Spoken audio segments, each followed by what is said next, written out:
Hi, boys and girls. I'm so excited to be here with you today. The focus of our lesson is going to be context clues and sensory language. And we're going to be using the text Martina, the Beautiful Cockroach, to help us with our lesson. So we are going to be discussing multiple meaning words. And we've learned that when a multiple meaning word, or when a word has more than one definition, it's called a multiple meaning word.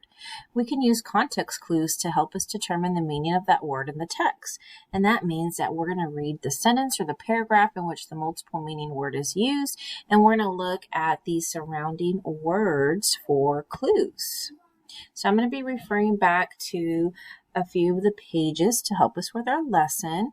So on this page, I'm going to go ahead and read the paragraph here. It says, "Meanwhile, Papa sent El Perico, the parrot, to spread the word." Okay, so I want to look at that word spread. So spread has a couple of different meanings, and one of the meanings of spread is to stretch out or extend. And we would use that in a sentence like, "I spread my arms wide." Another meaning is to pass information from person to person. So we would say the news spread rapidly. And the third definition is to open or arrange over a large area. Okay, so thinking about a captain maybe spreading out a map. Okay, so we're trying to find out, well, which meaning best fits the way spread is used in the story. So we're going to be looking at our context clues to help us decide that.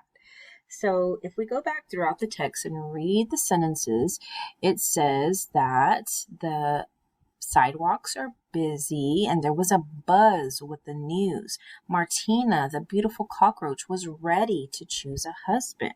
So what meaning best fits the way spread is used in the story? So go ahead and pause the video and think about that for a few seconds.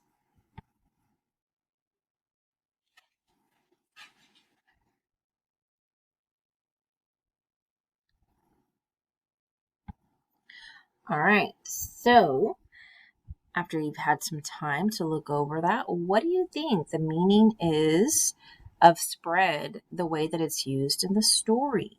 So again, like we just mentioned, they were talking about how Martina was ready to choose a husband.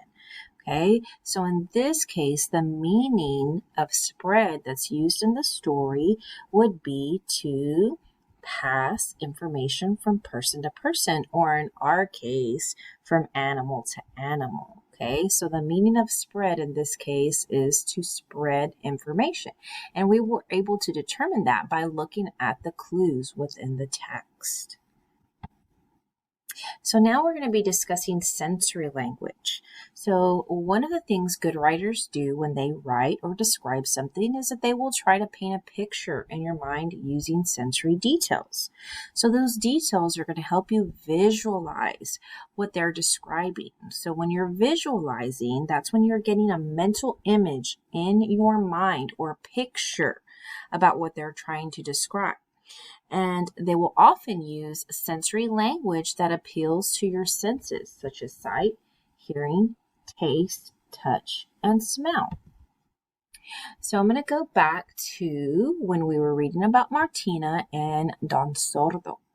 So the pig hoofed up next. His smell curled the air, the little hairs on Martina's legs. "What an unimaginable scent," Martina wheezed. "Is it some new pig cologne?" "Oh no, señorita.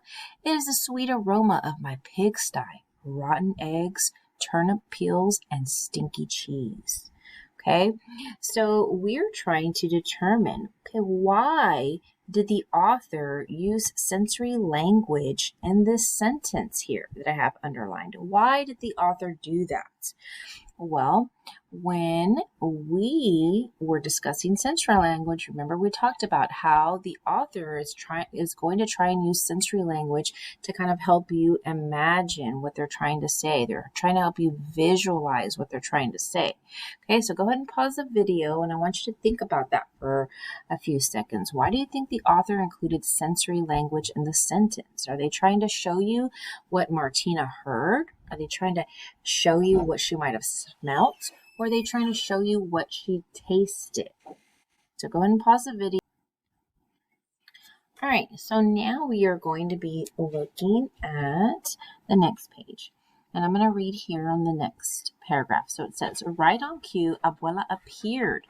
With a quick glance at her grandmother, Martina nervously splattered coffee onto the rooster's spotless shoes. Oh my, she said with mock dismay. I'm all feelers today. Kikikiri! The rooster was furious. Clumsy cockroach, I will teach you better manners when you are my wife.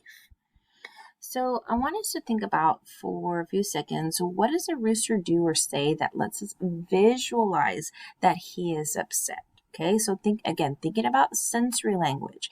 What is he doing or what is he saying that's helping us visualize in our mind that he is upset? So go ahead and put that on pause, put the video on pause for just a few seconds, and I want you to think about that.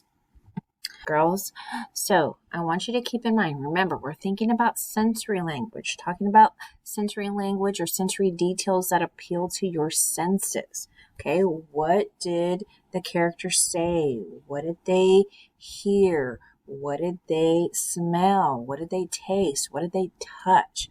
Okay, so what is a rooster to do or say that lets us visualize that he is upset? Okay, well, if we look back in the text, within the clues in the text, he says, clumsy cockroach, I will teach you better manners when you are my wife. Okay, so he's using sensory language. Okay, we are able to hear that he is furious, that he's upset. When he's telling her, you clumsy cockroach, we know that he is upset.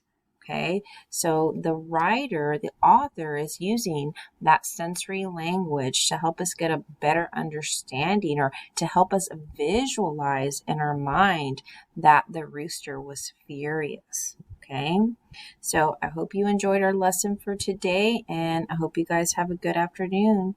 See you later.